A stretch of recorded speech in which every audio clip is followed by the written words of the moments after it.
People always ask, do you think the wave could take place today? Hey, go to your local school.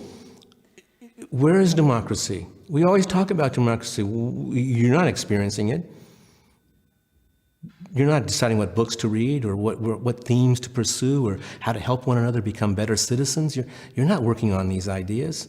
You're following a curriculum that someone says is the correct curriculum, or you're testing so you can get someplace else. And it's a control, but you don't have control. Someone else has control.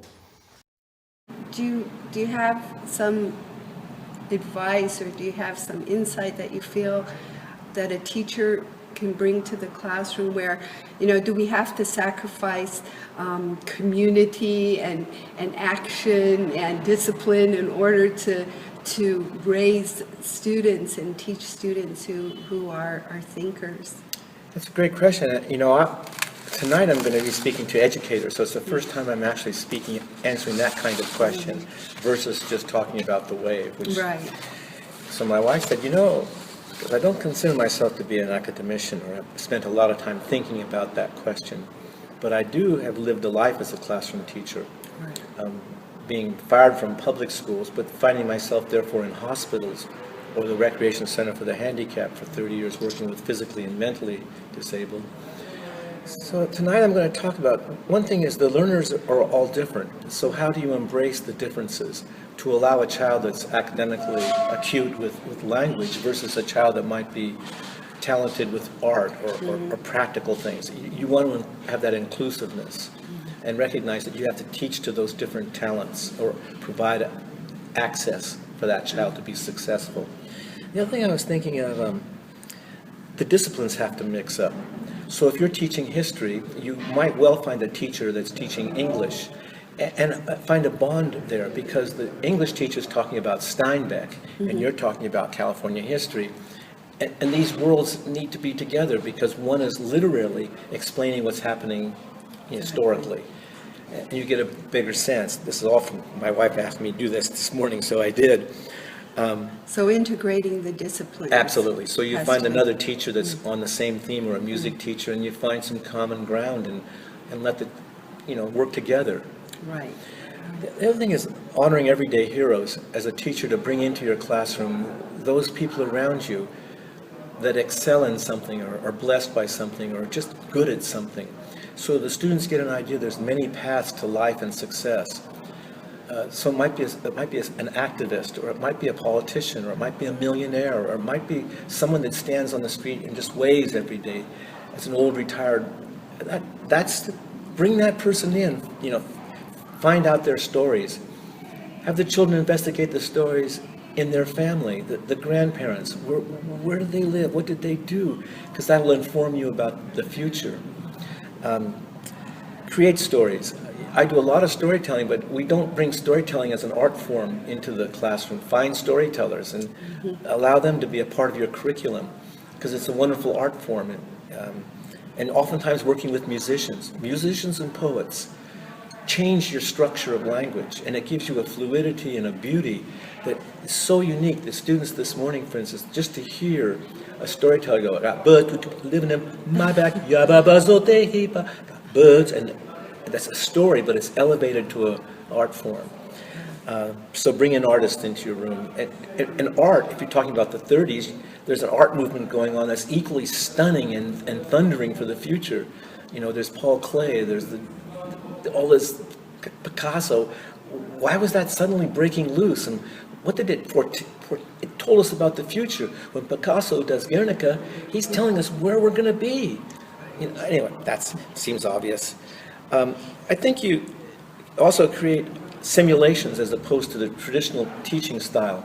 So if you want to teach, for instance, about apartheid, one way of doing it is say to the students, okay, you cannot use the bathrooms. And the students go, what? Well, that's apartheid. That means you're restricted to moving certain places in the school, and maybe you can't go to the most important place. That's apartheid. And then it's an introduction to what is apartheid.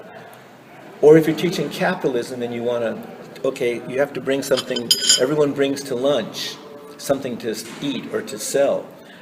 Some people will be successful. They'll market their things, they'll sell, and some people will not, and that's failure. That's capitalism. You want to teach socialism? You collect money from everybody. You go out and buy some food product. You bring it back and you all eat. You might eat more, but it might not be as unique as that capitalistic lunch. So the idea of finding out ways to involve feeling as well as reading. You don't read about a project, but you can feel it for a moment. The wave was an example of feeling, giving up your freedom. I was listening to the radio just the other day, and a student, the teacher, had done this to teach the McCarthy era, which in the United States was huge, and the teacher did this to the classroom. All right, you know, I happen to know someone in the classroom that's cheating. I know who you are. Yes, I do. I know you're cheating. Petrified the student. Would you please come forward? You are cheating because I have information right here that you are the cheater. This kid goes, I've never cheated. And then the student comes up to the front of the room and says, and the teacher says, that's McCarthyism. Wow. There was no evidence of that, but you're going to be the victim of it.